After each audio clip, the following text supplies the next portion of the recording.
Bismillahirrahmanirrahim. Alhamdulillahirabbil alamin. Arrahmanir rahim. Maliki yaumiddin. Iyyaka na'budu wa iyyaka nasta'in. Iyyaka na'budu wa iyyaka nasta'in. Iyyaka na'budu wa iyyaka nasta'in. Iyyaka na'budu wa iyyaka nasta'in. Iyyaka na'budu wa iyyaka nasta'in. Iyyaka na'budu wa iyyaka nasta'in. Iyyaka na'budu wa iyyaka nasta'in. Iyyaka na'budu wa iyyaka nasta'in. Iyyaka na'budu wa iyyaka nasta'in. Iyyaka na'budu wa iyyaka nasta'in. Iyyaka na'budu wa iyyaka nasta'in. Ihdinas siratal mustaqim. Siratal ladzina an'amta 'alaihim ghairil maghdubi 'alaihim waladdallin. Rabbi ighfirli wa walidayya wa lil mu'minina amin ya rabbal alamin. Bangga para jamaah yang sangat saya cintai, rahimakumullah.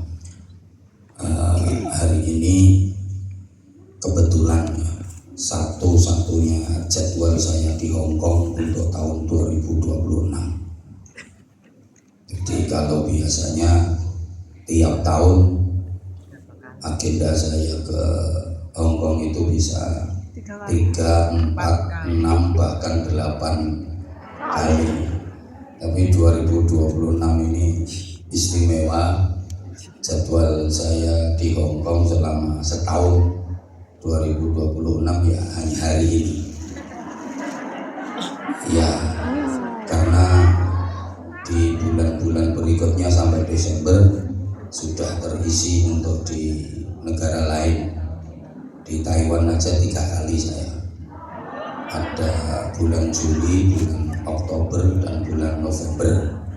Yang mungkin yaitu qadarullah. Jadi tahun 2026 ini kayaknya satu-satunya jadwal saya di Hong Kong ya hari ini. Maka saya juga mohon maaf yang sebesar-besarnya kepada Bunda Nuris dan Ilham, juga organisasi yang lain, apabila selama bertahun-tahun, mulai tahun berapa saya sampai lupa, saya di Hong Kong tertentu paling sering itu insya Allah saya di antara ustadz-ustadz yang lain. Kalau di jumlah paling sering itu insya Allah ranking 1 tetap saya. Dan paling awet. Mulai saya masih jelek, kurus, jemburis, sampai sekarang tetap jelek. Hari ini bertepatan dengan ulang tahunnya Bunda Nuris besok. Kemarin Nur Rahma, kayaknya saya juga nggak dikasih info, jadi saya juga nggak siapkan hadiah. Tapi katanya hadiah terindah itu kan doa. Terus kita juga di bulan Muharram. Kalau kita bicara bulan Muharram, tentu kita ingat peristiwa sejarah hijrahnya Rasulullah Muhammad SAW.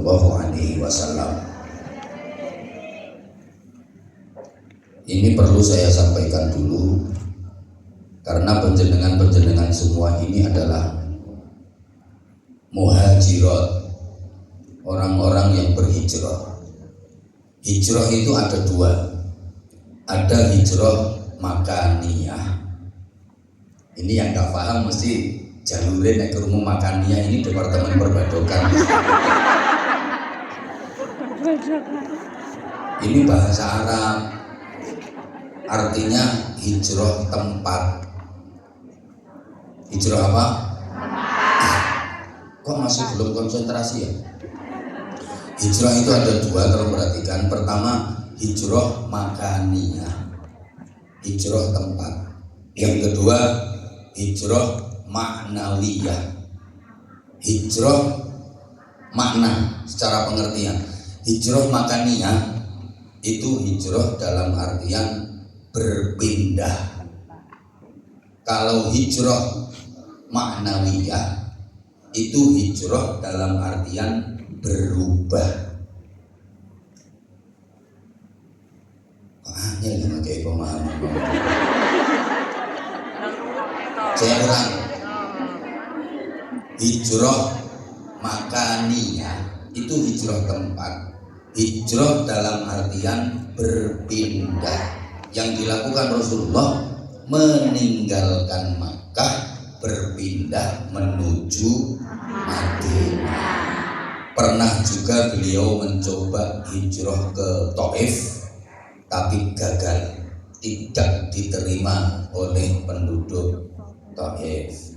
Kayak sampean meninggalkan Indonesia menuju, ini namanya hijrah makaniyah. Kalau hijrah maknawiyah itu hijrah dalam artian berubah, minadz dzulumati ilan nur, dari yang gelap menuju yang terang. Nek wong Jawa ngarani ninggalke pepeteng tumuju pepadang, berarti namanya madang. Ya kan, ninggalke pepeteng tumuju pepadang namanya madang. Lah kalau ninggalke pepadang tumuju pepeteng namanya makan.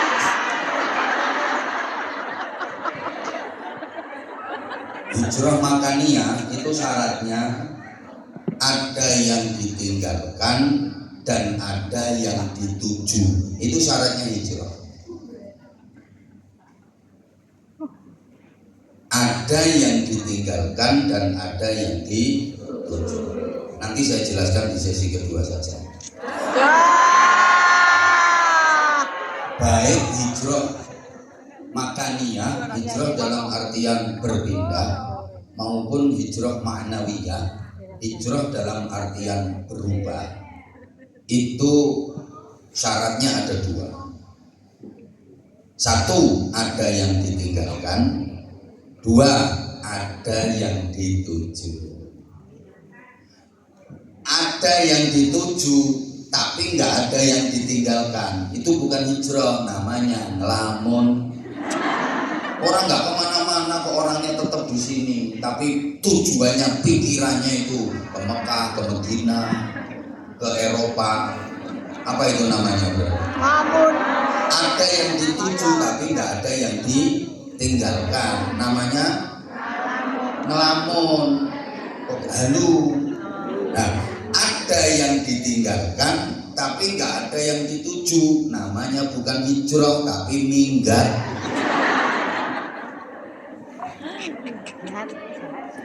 Nah ini temanya yang di sini ini berarti termasuk hijrah maknawiyah, meninggalkan mantan tanpa ninggal iman. Ya Allah, mantan yang ini biar dia eman-eman saiki kaya setan. Sorry ya, yang artinya pernah terluka karena mantan. Udah, nanti aja. Sekarang kalau kita bicara tentang hijrah, kita diingatkan tentang makna perjalanan hidup manusia yang sempurna. Setidaknya mbak-mbak yang ayu-ayu, baik yang muru maupun yang lemu, setidaknya kita diingatkan pada 3 terminal penting sebagai isyarat adanya 3 peristiwa penting. Allahumma sholli ala Muhammad. 3 terminal penting yang dijalani Rasulullah selama menempuh hijrah dari Makkah menuju Madinah. Itu menjadi lambang, simbol, dan isyarat adanya 3 peristiwa penting yang pasti dijalani oleh seluruh umat manusia. Pertama, Makkah ini terminal keberangkatan. Kita tahu Rasulullah berangkat menempuh perjalanan hijrah itu dari kota, ya Allah karena dari kota, berarti Makkah ini terminal keberangkatan. Ini menjadi simbol, lambang, dan isyarat adanya kelahiran. Manusia berangkat menjalani kehidupan dunia ini dari terminal kelahiran. Kok terminal Makkah? Ayo budak. Makanya sih perhatikan nek Kanjeng Nabi berangkat hijrah dari kota Makkah, itu terminal keberangkatan. Nek manusia berangkat menjalani kehidupan dunia dari kelahiran. Makanya Makkah terminal keberangkatan, isyarat adanya kelahiran. Ini setelah nang kene iki kan berangkat menjalani kehidupan dunia melalui proses kelahiran semua kan? Ada yang merasa meletek dari waktu, ada yang merasa tiba-tiba jatuh gedabok dari langit. Semua melalui proses kelahiran. Terus dalam perjalanan itu Rasulullah sempat singgah untuk bersembunyi dan beristirahat, menghindari kejaran orang-orang kafir Quraisy yang pengen menggagalkan hijrah, bahkan pengen membunuh Rasulullah. Tempat beliau bersembunyi dan beristirahat itu adalah Gua Hiro. Kebetulan kayak malah ngarani Gua Hantu. Iki rupane ayu tapi Gua Hiro itu gua tempat pertama kali Rasulullah menerima wahyu, dan itu juga menjadi isyarat kenabian, SK kenabian itu di Gua Hiro. Kalau Rasulullah sembunyi dan istirahat menghindari kejaran orang-orang kafir waktu hijrah, itu namanya Gua Sur. Gua yang berada di Jabal Lekat.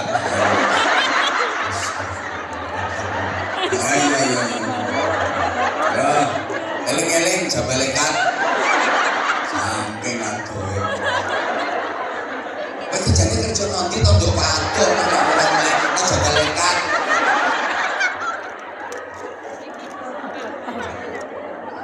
Ya sampean iki ngono kok dikeki ceramah gak gantekno aku men. Ngono kok penyantok. Itu namanya Gua Sur, eling-eling. Itu sebagai terminal transit, menjadi simbol adanya kematian. Bahwa semua manusia setelah menjalani kehidupan dunia ini akan ditransitkan di sebuah terminal istirahat, transit di alam barzakh atau alam kubur. Cuman kok langsung menengaget iki kayak wedi to.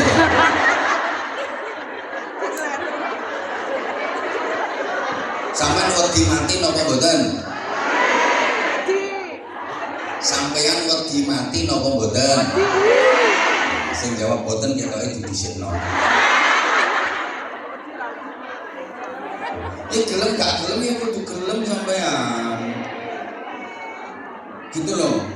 Tadi lo kan saya bilang 3 terminal penting yang dijalani Rasulullah selama hijrah. Ini menjadi isyarat 3 peristiwa penting yang pasti dijalani oleh seluruh umat manusia. Gak bisa enggak, siapapun dia. Kalau Makkah terminal keberangkatan, isyarat adanya peristiwa kelahiran. Gua Sur, terminal transit peristirahatan, isyarat adanya kematian. Yang ketiga, Madinah sebagai terminal tujuan. Ini menjadi isyarat adanya kebangkitan kembali sesudah mati. Makkah, Gua Sur, Madinah.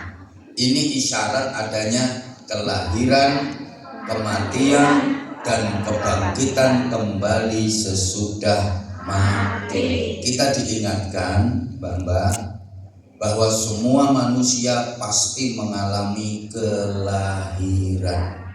Semua manusia pasti mengalami kematian. Dan semua manusia pasti mengalami kebangkitan kembali sesudah mati. Eling-eling, siapa tahu nanti jadi pertanyaan, yang bisa jawab dapat hadiah saronca. Udah. Jadi ini pelajaran pertama ya, pelajaran pertama. Terminal yang ditempuh Rasulullah selama hijrah itu Makkah, Gua Sur, Madinah. Maka terminal keberangkatan menjadi isyarat adanya peristiwa kelahiran. Gua Sur terminal transit peristirahatan, isyarat adanya kematian. Kemudian Madinah terminal tujuan, isyarat adanya kebangkitan kembali sesudah mati.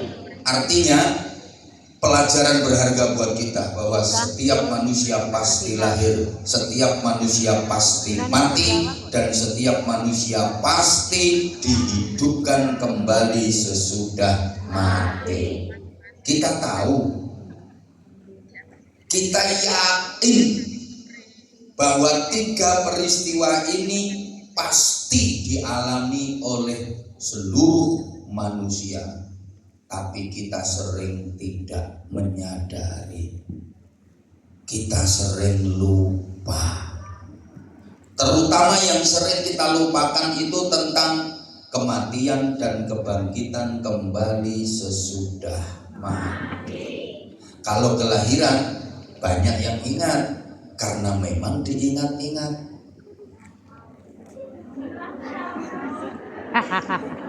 Nek lahir akeh sing eling, mergo pancen dieling. Tapi mati banyak yang melupakan. Hidup lagi sesudah mati banyak yang melupakan.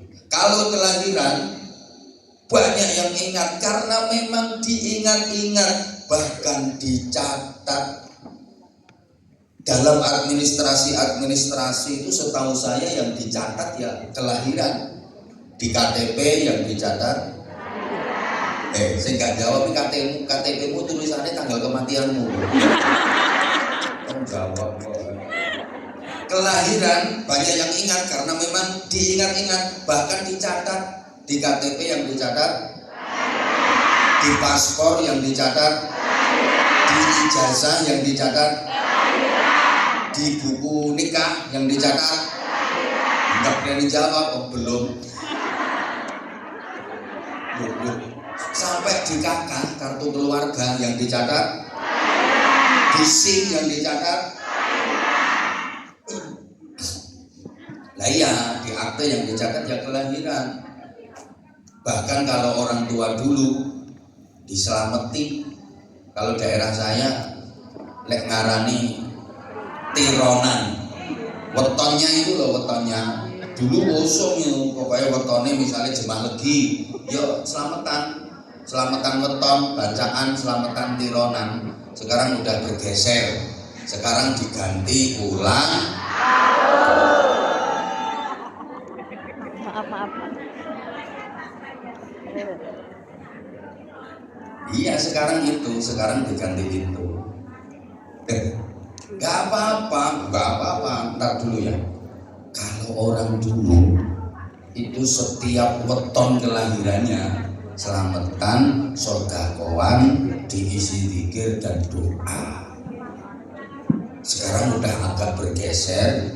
Anak-anak kita itu kalau ditironi itu kadang malah nangis mintanya yang digedeke itu yang ulang bukan hanya bikin tumpeng, bikin roti, kue tart itu, terus diencok-encoki lelen.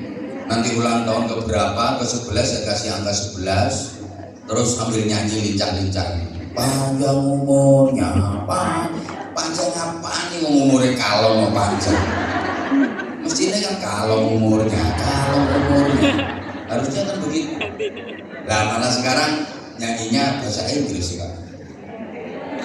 Nah, anak-anak di desa-desa, yang desa-desa saya sudah ngomong, Happy birthday to you, Happy birthday to you, Happy birthday, Happy birthday, Happy birthday to you. Cah cilik-cilik rombongan. Rasa keplok. Bayi kan turun nang jero kamar. Krungu rame-rame tangi cerekan nesu ngamuk-ngamuk. Kurang ajar. Wong tuwa dibedes-bedesno.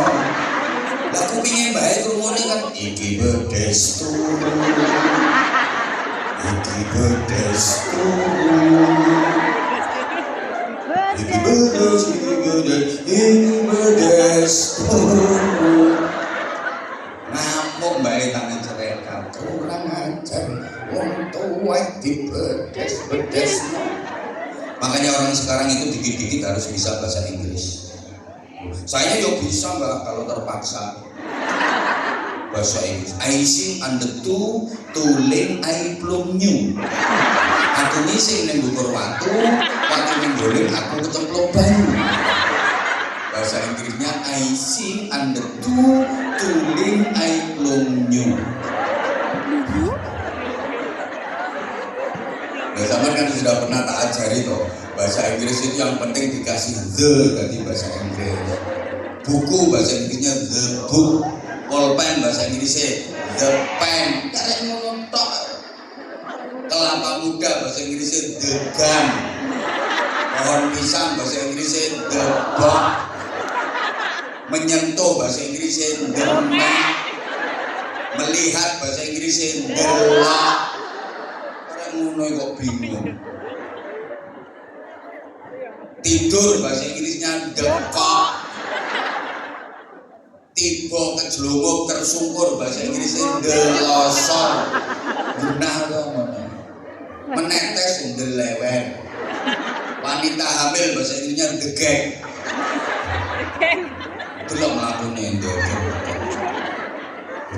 Orang sekarang itu mestinya dikit-dikit harus bisa bahasa Inggris. Harus kan sekarang ini eranya global. Produk-produk yang beredar di pasaran itu semua pakai bahasa Inggris. Nah kalau nggak bisa, misalnya ada barang bentuknya sama, warnanya sama, persis modelnya sama, tapi barang itu sangat berbeda, kontradiktif. Nah tulisannya pakai bahasa Inggris. Kalau nggak ngerti kan ya salah. Nggak bisa membedakan antara saset sampo dengan saset kecap. Kan bentuknya podo persis. Yo sasetan plastik, kotaan kecil, warnanya hitam, tulisannya bahasa Inggris. Padahal satunya sampo, satunya kecap. Kalau nggak bisa membedakan. Suaminya itu minta dibikinin sambal kecap. Sing dicerutno sampo. Jadi pangan yuk nguntuk cangkem. Rambutnya guatel kepengen keramas, ngambil seret, dipikir sampo ternyata kecap. Mari keramas itu hubung semut. Yang lebih parah itu pas lagi sakit mata, maunya mau diobati pakai salep obat mata. Nah persis bentuknya modelnya kan tulisannya bahasa Inggris, padahal itu beda. Satunya salep obat mata, satunya lem Alteco. Nah kan tulisannya bahasa Inggris. Dikit-dikit harus ngerti. Gitu loh. Orang saya yang Masya Allah, saya itu kan nggak bisa bahasa Inggris. Aisyah. Jadi kalau di imigrasi itu kalau ditanya ya bos, bidek aja. Tapi alhamdulillah ya mulai 2011 sampai sekarang, ya aman. Nggak pernah ada masalah. Soalnya orang-orang imigrasi kalau sama saya kan senang semua.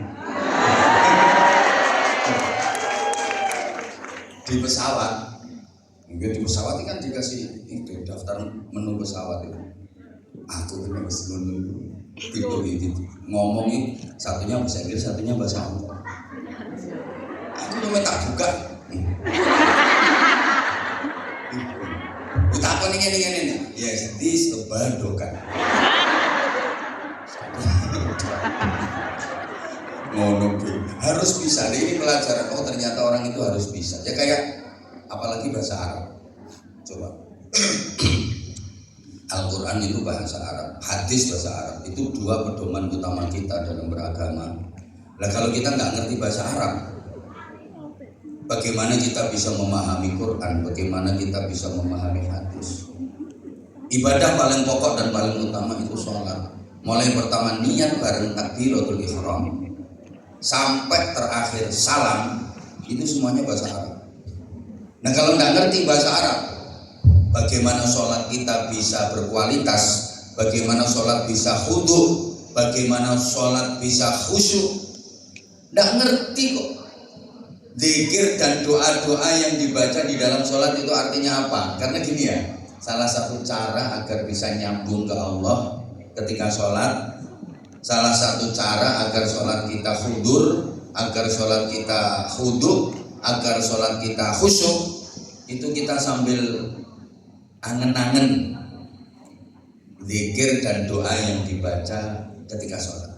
Inni wajjahtu wajhiya lilladzi fataras samawati wal arda hanifan musliman wa ma ana minal musyrikin. Itu artinya apa? La syarika lahu wa bidzalika umirtu. Itu artinya apa? Itu salah satu cara untuk khusyuk. Ketika rukuk subhana rabbiyal azim wa bihamdi, artinya apa? Makanya nggak bisa terlalu cepat, itu nggak bisa. Aku kadang-kadang heran, ada orang mau sholat cepet take over, itu saya bener heran saya. Coba ya, secepat-cepatnya orang ruko. Ini tak praktek no, biar sampean ngerti. Secepat-cepatnya orang ruko, itu kan baca subhana rabbiyal azim wa bihamdi 3 kali. Coba tak praktek no, paling cepet ngelambi itu wis lambi cerewet. Allahu akbar subhanallah hamdi sampai Allahu liman hamidah. Lah ini mau sholat tul balik itu yang dibaca apa? Dia cuma jenit. Nah kan Allah subhanallah itu berarti kan yang dibaca cuma sampai Allah. Nanti sujud juga gitu, nyosok terus jenit. Nah itu kalau malaikat itu gak ditulis sholat, ditulis senam. Heran lah. Ya secepat-cepatnya itu ya tetap ada zikir dan doa yang dibaca. Lah kenapa sholatnya nggak bisa khudu, nggak bisa khusyuk? Lah karena kita nggak tahu yang dibaca di dalam sholat itu artinya apa. Kok nggak tahu? Nggak bisa bahasa Arab. Bahkan lughatul ahli jannah, lughatul arabiyyah. Bahasa ahli surga itu bahasa Arab. Komunikasinya ahli surga itu pakai bahasa Arab. Ya kalau nggak bisa bahasa Arab nanti di surga gimana? Saya dengar kabar rencananya sampean mau ke surga, bener? Jadi, bener? Udah punya kaplingan di sana? Ya nanti sampean kalau nggak bisa bahasa Arab di sana ngomongnya gimana? Nah, intinya bahasa itu iya dan tidak. Itu intinya bahasa. Intinya bahasa itu ya dan iya karo orang, yes ambil no. Intinya bahasa. Makanya aku di luar negeri dia, aku punya intinya bahasa. Yes karo no. Mau ke Hongkong, mau ke Taiwan, mau ke Korea, mau kemanapun. Pokoknya dijak ngomong yuk modalku yes karo no. Kapan gratis yes, kapan bayar no.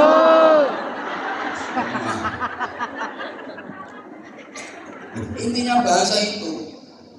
Kalau dalam bahasa Arab, no itu la ilaha, yes itu illallah. Berarti intinya apa? La ilaha illallah. Intinya bahasa itu kan negatif sama positif. La ilaha negatif, illallah positif. Tidak ada Tuhan yang berhak disembah illallah kecuali Allah.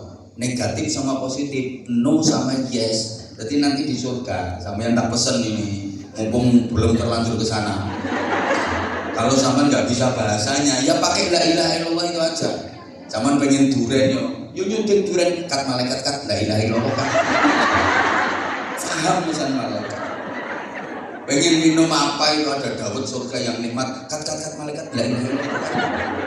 Yo iki ayu on jere malaikat. Makanya enek ngaji ini sampean melu sergap aku seneng. Alhamdulillah ternyata jamaah Hongkong ini diajak ngaji ya semangatnya luar biasa. Ya, setiap event di majelis-majelis ini selalu full, masya Allah, saya senang. Dan jadi kalau kelahiran banyak yang ingat karena memang selalu diingat, bahkan dicatat. Tapi kematian sering dilupakan.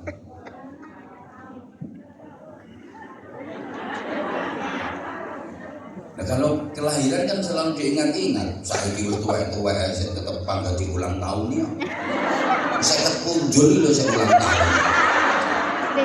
Terus anehnya lagi itu kalau ulang tahun itu yang diharap-harap mesti hadiah.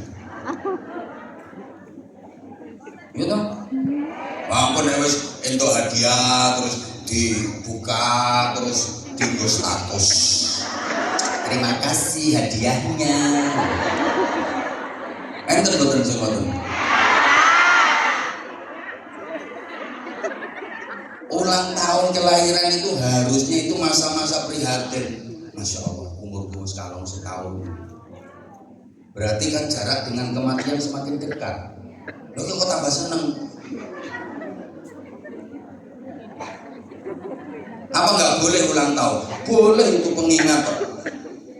Sing gak oleh iku nek tasabuh dengan yang di luar budaya Islam. Yang nggak boleh apapun itu nek diniati siji introspeksi muhasabah, terus ono sedekahane, ono doane, ya apik, tapi itu nggak hanya di momen ulang tahun saja.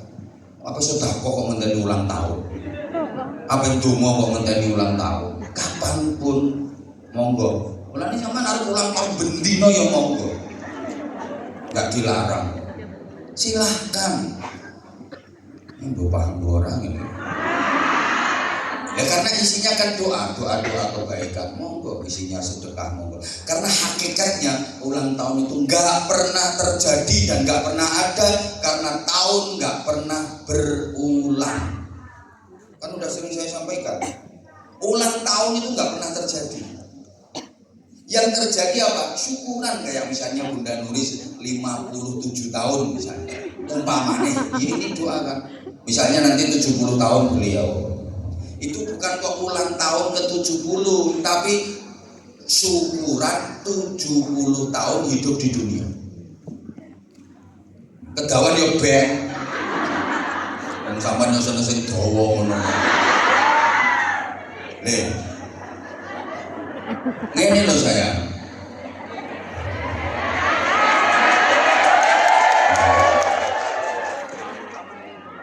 Ulang tahun itu sesungguhnya nggak ada. Karena tahun nggak pernah berulang. Kok berulang tahun? Itu malah ditambahin. Tahun nggak pernah berulang tahun.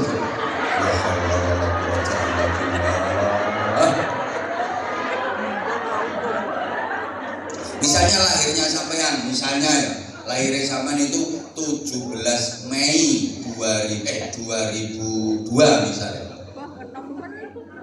Umpamane kok nomen.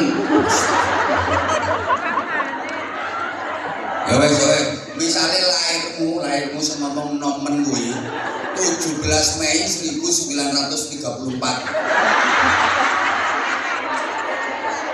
Benar. 17 Mei mungkin masih ada. Tapi kan 17 Mei yang hari itu bukan 17 Mei yang 1934. Understand? Namanya ulang tahun, bukan ulang tanggal, bukan ulang bulan. Kalaupun misalnya ada bulannya, ada tanggalnya, itu bukan di tahun yang sampean maksud. Gue paham orang ini. Lahirmu 20 Juni 1990 misalnya. Oke, tanggal 20 masih ada. Setiap bulan ada kok tanggal 20. Bulan Juni, oke, masih ada. Setiap tahun ada kok bulan Juni. Tapi 1990-nya gak ada, makanya ulang tahun itu gak pernah terjadi. Tahun itu berkaitan dengan waktu. Sekali dia lewat, sekali dia terjadi, lewat, selamanya dia gak akan pernah kembali lagi. Makanya sih bener ya, syukuran kelahiran. Syukuran 30 tahun kelahiran, syukuran 40 tahun kelahiran, syukuran 50 tahun kelahiran. Bukan ulang tahun yang ke-50, ulang tahun gak pernah berulang kok. Ini bapak orang ini. Udah, kalau kelahiran diingat-ingat, banyak yang ingat. Tapi kematian sering dilupakan. Hidup lagi sesudah mati sering dilupakan. Yang hadir di sini loh nggak nyadari kalau akan mati. Padahal itu pasti. Nah, saya tanya, zaman kalau lagi di Indonesia pernah takziah apa enggak? Kalau ada tetangga yang meninggal, takziah kan? Nah, saya tanya sekarang, itu yang ditakziahi apakah mesti umurnya lebih tua? Pernah nggak takziah kepada orang yang umurnya lebih muda?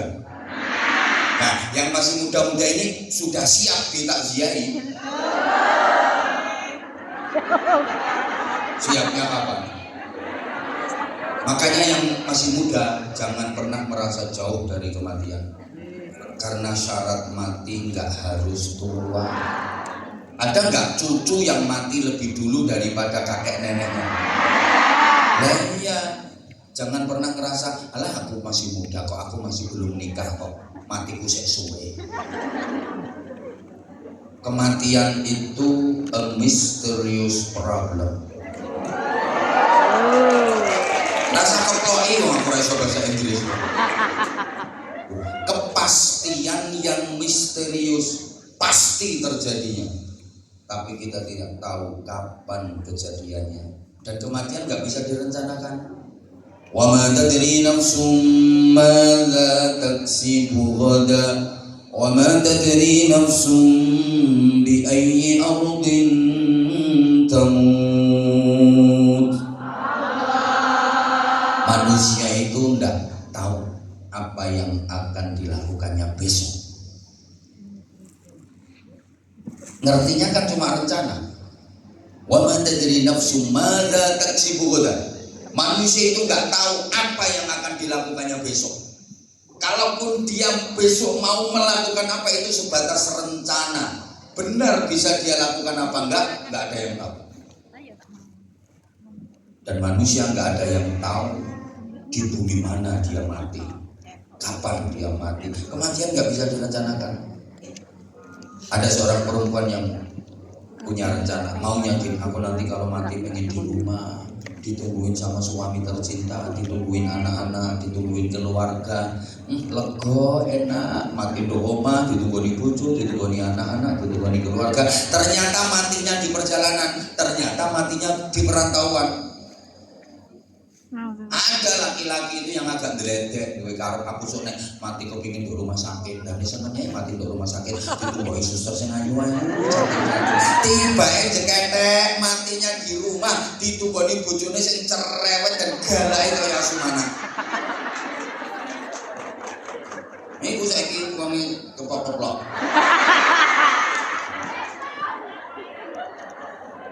Sumana. Coba saya tanya, yang sehat sama yang sakit-sakitan matinya lebih dulu mana? Ya kan nggak mesti dong. Nah ini kan kebetulan tadi Bunda Nuri sambutannya tentang kematian. Ini saya juga dapat surat minta doa karena suaminya meninggal. Ya kan, yang sehat sama yang sakit-sakitan matinya lebih dulu mana? Kadang yang sakit-sakitan gak mati-mati. Sing sakit-sakitan gak mati-mati. Yang sehat segar bugar tiba-tiba mati mendadak. Ada, ini sekarang orangnya lagi main HP. Itu kayaknya mau mati mendadak.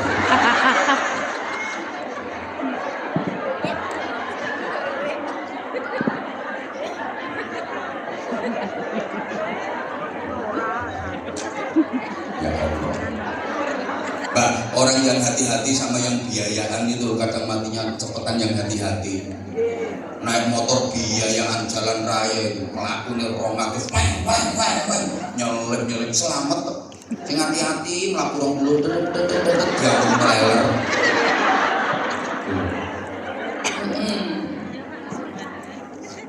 Bilangi kok. Woi.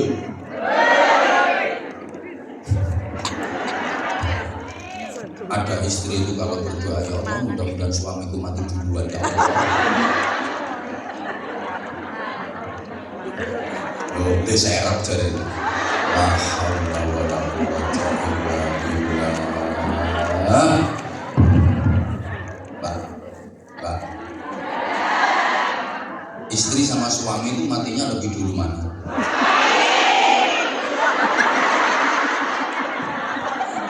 Sampeyan itu saiki ngono ditinggal mati tenan tenes sampeyan. Yang miskin sama yang kaya matinya lebih dulu mana? Itulah jawaban orang-orang miskin.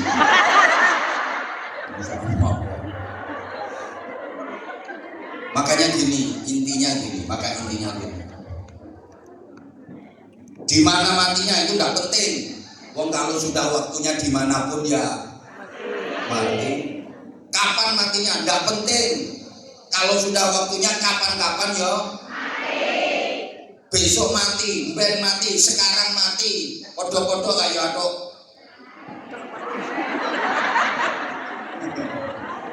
Nah iya, itu. Masya Allah. Gini Mbak ya. Kan saya sudah sering sampaikan, kematian itu juga tidak ditentukan oleh takut dan berani. Berani tidak mempercepat, takut juga tidak memperlambat. Sudah sering disampaikan kok. Yang penting itu bukan matinya di mana, matinya kapan. Yang penting itu kita berjuang, kita berikhtiar maksimal. Sewaktu-waktu mati, sewaktu-waktu dipanggil menghadap Allah, kita menghadap Allah dalam keadaan iman dengan husnul khotimah. Itu yang terpenting. Kita menghadap Allah dan kita dapat panggilan terindah dari Allah. Ya ayyatuhan nafsul mutmainnah irji'i ila rabbiki radiyatan mardiyah fadkhuli fi ibadi wadkhuli jannati. Wahai jiwa yang tentram, kembalilah kepada Tuhanmu dalam keadaan ridho dan diridhoi. Masuklah kamu ke dalam jamaah hamba-hambaku dan masuklah kamu ke dalam syurgaku.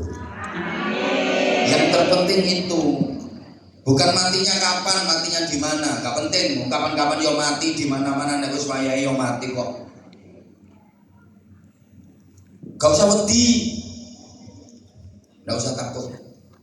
Ada orang lagi asik nelpon, asik guyu lekek-lekek, terbahak-bahak tiba-tiba mati soalnya baterai entek.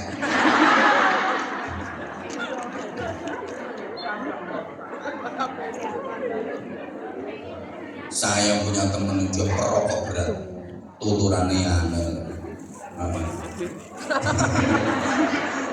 Dia mancing loh sambil ngerokok, asik guyu laka-laka. Rokok belum habis tiba-tiba jatuh mati.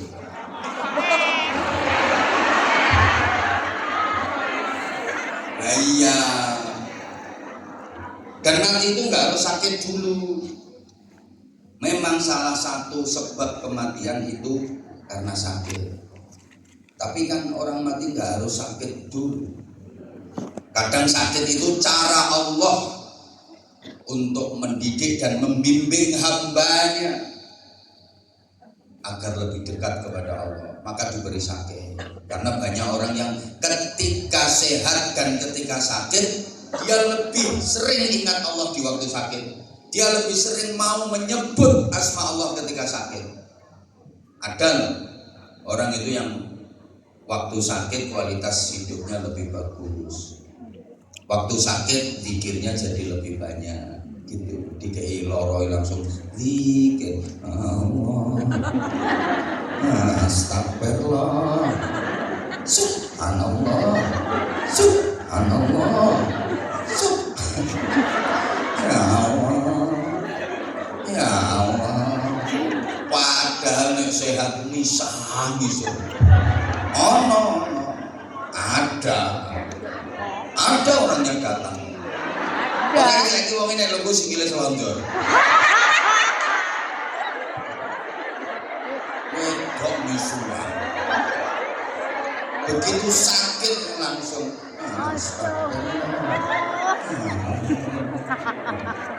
Sakit itu kadang-kadang cara Allah menegur hambanya, gitu loh.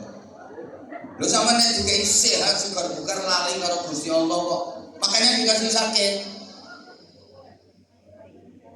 Loh, ketika sehat, nggak mau duduk yang rapi bersila, baca Al-Quran, zikir, genah, pas wae sehat. Nek wis loro, sikil mlaku nyeret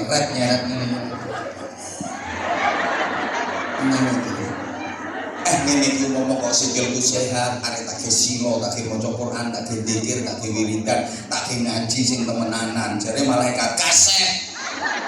Kamu dulu waktu masih sehat gak gelem ngono kok. Kamu ketika sehat sikilmu mbok gawe keluyuran enggak genah kan. Saiki wis gering lagi ngono. Kayak gitu manusia yang kayak gitu, maka ditegur sama Allah pakai sakit. Mulane sing penting ikhtiar maksimal agar sekarang enggak boleh lama-lama. Dan ini satu-satunya jadwal saya di tahun 2026. Kalaupun mungkin masih ada jadwal lagi ya 2027 itu kalau sampai masih di sini. Allahumma sholli ala Muhammad. Nah, di antara ikhtiarnya kan udah sering saya sampaikan. Saya yakin kok yang ada di sini udah sering dengerin saya ngoceh. Ya kita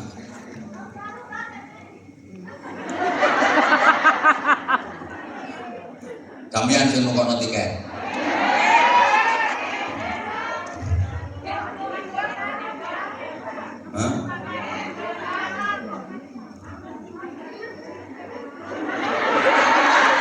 Yang ngatur jadwal itu dirimu.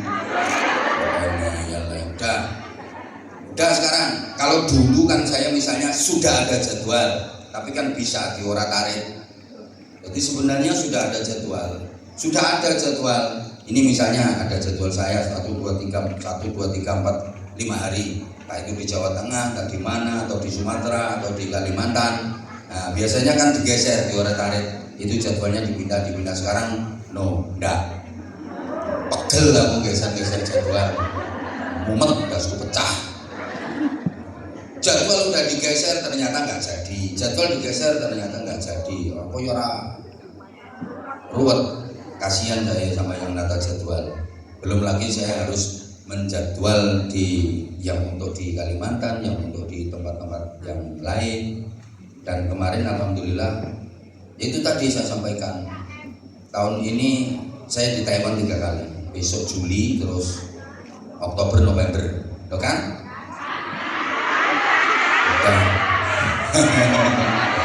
Dan satunya mungkin nanti ke Korea. Nah, ya bukan, teman-teman kita yang di sana kan juga perlu disapa. Tuh. Di antara ikhtiar agar kita dikaruniai husnul khotimah, kita membiasakan diri untuk melakukan kebaikan. Yamutun nasu ala ma'asyu. Mbak Samun jangan protes, jangan nggak terima. Anak-anak yang ngatur jadwal saya itu udah sampai Desember 2028. Nanti bulan Sya'ban memasukkan jadwal yang untuk 2029. Yang paling remek ya saya. Itu loh pikirannya. Alhamdulillah. Ini saya tadi malam, semalam sampai pagi tadi bersin terus. Begitu ketemu sampean langsung sehat. Karena sampean lebih menyangkutkan daripada penyakit. Jadi penyakit saya itu ketemu sampean langsung lari. Di antara ikhtiarnya, Mbak, biasakan dengan kebaikan. Orang itu nanti matinya seperti apa tergantung kebiasaannya waktu hidup. Kalau waktu hidupnya kebiasaan biasa dengan kebaikan, maka matine ya mati apik. Tapi nek uripe kulino elek, matine ya mati elek. Nah, kematian yang jelek, kematian su'ul khotimah itu adalah bala yang harus ditolak. Di antara nolanya pakai sedekah. As-shadaqatu tamna'u mitatassu. Sedekah itu bisa mencegah dari mati tingkah elek. Sedekah itu bisa mencegah dari kematian buruk. Artinya kematian buruk itu seperti apa? Cara kematiannya buruk dan keadaan kematiannya buruk, su'ul khotimah.